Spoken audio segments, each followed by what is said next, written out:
राज्य के अभ्यर्थियों का चयन हुआ है, उनमें से कितने अभ्यर्थी गैर आरक्षित वर्ग के अंतर्गत चयनित हुए हैं। दिव्यांग बच्चियों को पढ़ा सके, उसकी अधियाचना हमने पुनः उसकी समीक्षा करके बीपीएससी को भेज दी है। जो दिव्यांग बच्चों को पढ़ाने के लिए सक्षम होंगे, उनकी संख्या 7,000 से ज्यादा होगी। बाहरी जो व्यक्ति हैं दिव्यांग का 121 व्यक्तियों को, दिव्यांगों को बहाली की गई है दूसरे राज्यों के लोगों का। नमस्कार, आप लाइव सिटीज देख रहे हैं। मैं हूं आपके साथ काव्या। बिहार विधानसभा में बजट सत्र चल रहा है और सत्र के दौरान खूब हंगामे हो रहे हैं और इसी कड़ी में आज जब आरजेडी विधायक भाई वीरेंद्र डोमिसाइल नीति को लागू करने की बात कह रहे थे और किस तरीके से बिहार भर में दिव्यांग शिक्षकों की बहाली को लेकर जो है मामला उठाया सदन में, और शिक्षा मंत्री ने जवाब दिया है और कहा है कि हमने बीपीएससी से आग्रह किया है कि जितने भी दिव्यांग कैंडिडेट हैं उनकी बहाली जो है वो जल्द से जल्द कराई जाए और इसको लेकर नोटिफिकेशन जो है वो जल्दी जारी की जाए। सबसे पहले आप सदन के अंदर के पूरा वीडियो को देखिए, किस तरीके से भाई वीरेंद्र जो है वो आरोप लगा रहे हैं कि डोमिसाइल लागू नहीं होने की वजह से जो है बिहार बेरोजगार का बेरोजगार ही रह गया है।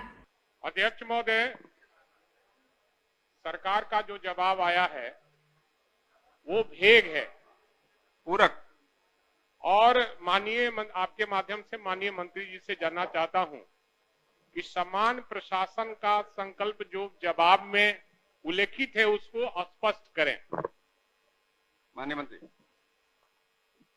माननीय अध्यक्ष महोदय, इस विषय को हमने पुनः समीक्षा की थी उस आदेश के आलोक में समान प्रशासन का, और जो कोर्ट से भी एक आदेश पारित हुआ था उसके आलोक में भी।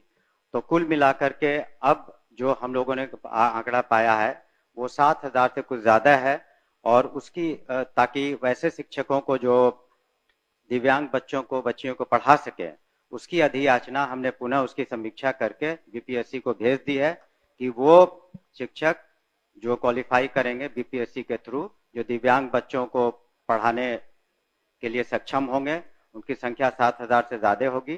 तो समान प्रशासन का जो निर्देश है और माननीय उच्च न्यायालय का भी एक निर्देश था, वहां भी एक रीट हुआ था, दोनों मिला करके हम लोगों ने इसको समीक्षा की है और भेज दिया है।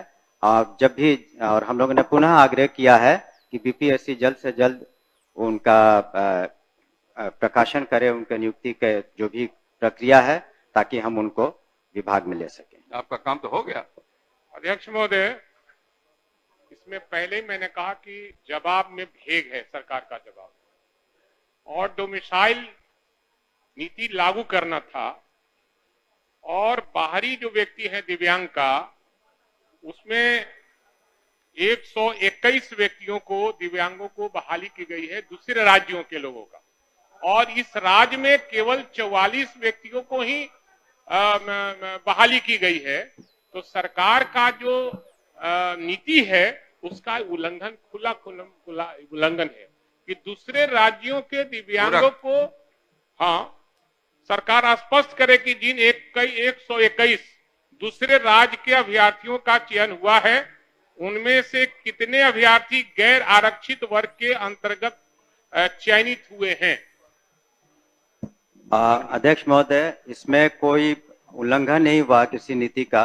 जो नीतियां बनी थी पूर्व में जो नियुक्तियों की, तो उसी का अनुपालन हुआ है। जहां तक उसमें उन्होंने डाटा मांगा है अलग अलग कैटेगरी का, मैं आपको अलग से दे दूंगा, लेकिन जो नीति निर्धारित है उसी के तहत नियुक्तियां हुई है। ये अलग बात है कि वहां पर संख्या ज्यादा है, इसलिए हम लोगों ने पुनः समीक्षा की, जैसा कि हमने बताया कि 7,000 से ज्यादा इस बार हम लोग नियुक्तियां करेंगे। और जो डोमिसाइल नीति की आप बात कर रहे हैं उसके बारे में अभी तत्काल वो लागू नहीं है। अध्यक्ष महोदय जी, और समाचार पत्रों में भी निकला था, और जो समाचार पत्र में निकला था उसी के आलोक में हमने यह प्रश्न किया था। तो इसलिए जवाब दिया उन्होंने। नहीं, वो कह रहे हैं कि डोमिसाइल नीति का हमारा कोई विचार नहीं है। तो आपकी सरकार ने विचार किया कि हम अपने राज्य के दिव्यांगों को प्राथमिकता देंगे। आपने प्राथमिकता कहां दिया? दूसरे राज्यों के 121 अभ्यर्थियों को आपने प्राथमिकता दिया। टीचर में भी वही हाल हुआ, दूसरे के राज्य के लोग चले आए, और इस राज्य का बेरोजगार ही रह गया। मैं तो पूछा सर, लेकिन उसका जवाब वो सही नहीं दे पाए ना कि समीक्षा क्या है। सरकार राज्य के कितने दिव्यांग अभ्यर्थियों का चयन 36 और लंबवत आरक्षण कोटि के तहत किया है, वर्ग वाइज स्पष्ट करें। माननीय मंत्री। अध्यक्ष महोदय, जो उसमें आरक्षण नीति का अक्षरशः पालन हुआ है और उसका हम आपको ब्रेकअप दे देंगे, और आगे जो हम लोग 7,000 से ज्यादा नियुक्तियां करेंगे बीपीएससी में, उसका भी हम लोग अनुपालन उसमें करेंगे। और जहां तक डोमिसाइल की बात कर रहे हैं, उसमें जो इस तरह की कही जा रही कि बातें कि 70% या 80% दूसरे राज्य के, ये गलत है। जो हम लोगों ने अभी तक TRE 3 वगैरह में देखा है तो 20-22% का है, 80% करीब यहीं के शिक्षक शिक्षिकाएं हैं। अध्यक्ष महोदय, अभी भी मंत्री जी सरकार के निर्देश का और संकल्प का स्पष्ट रूप से जवाब नहीं दे रहे हैं। आप कैसे जवाब? नहीं सर, ये प्रॉपर्टी हो गई विधान सदन की। और आप हमारे क्वेश्चन को हमेशा कहा जाता है कि अध्यक्ष महोदय को मैं भेजवा दूंगा, सदस्य को भेजवा देंगे, ऐसा थोड़ी होता है। क्यों नहीं होता? हमने प्रश्न किया है और ये सदन की प्रॉपर्टी हो गई।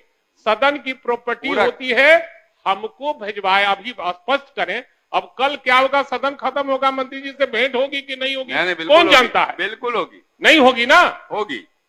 इसलिए हमने जो प्रश्न किया है, उसका उत्तर आप जब भी भेंट करना चाहे, कब नहीं भेंट हुई है आपसे, आप बता दें। जब प्रश्न करते हैं, और पहले भी बहुत बार भेंट हो चुकी है दूसरे परिस्थितियों में। दोनों मिले हुए हैं। ये सदन की प्रॉपर्टी है, ये सदन की प्रॉपर्टी आपको भिजवा देंगे, ऐसा नहीं। माननीय मुख्यमंत्री जी यहाँ बैठे हैं, ये बिहार के बेरोजगार दिव्यांगों का मामला है। अगर दिव्यांगों का भी सही चयन आप नहीं करते हैं, आरक्षण का प्रावधान नहीं करते हैं, तो हम समझते हैं कि आप दिव्यांगों के साथ खिलवाड़ कर रहे हैं। और नहीं, ये भाषण नहीं सर, ये स्पष्ट उत्तर नहीं हुआ। ज्योति देवी, हो गया, पूरा हो गया।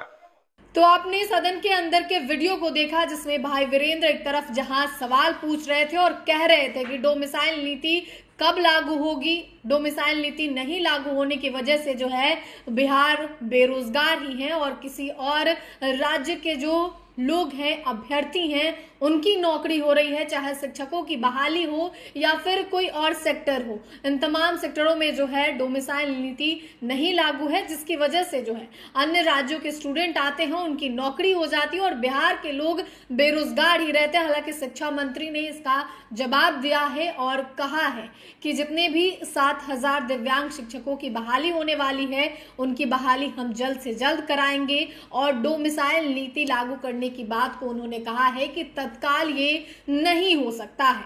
तो फिलहाल के लिए इतना ही। साथ ही चैनल को सब्सक्राइब करें, फेसबुक पेज को लाइक करें। वीडियो देखने के लिए आपका धन्यवाद।